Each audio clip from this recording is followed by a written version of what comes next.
नमस्कार मंडळी, आज आपण बनवणार आहोत चिकन वडी। चला मग सुरुवात करूया।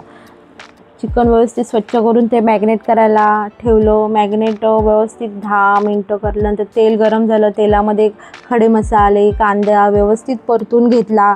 तो व्यवस्थित परतून झाल्यानंतर त्यामध्ये तिखट टाकलं। तिखट पण व्यवस्थित परतून घेतल्यानंतर ते मॅग्नेट केलेले चिकन त्यामध्ये टाकलं। चिकन व्यवस्थित परतून घेतलं।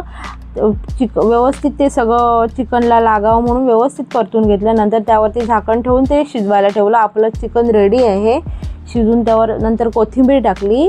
कोथिंबीर टाकून झाल्यानंतर ते व्यवस्थित साईडला ठेवलं आणि आपण आता वडे थापायला सुरुवात केली। व्यवस्थित गोल आकाराचे वडे गरम तेलामध्ये सोडले।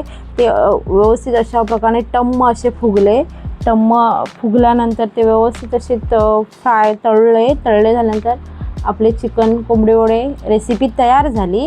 तर तुम्ही नवीन असाल तर व्हिडिओला लाईक करा, शेअर करा, सबस्क्राईब करा आणि फॉलो करायला विसरू नका। Bye bye.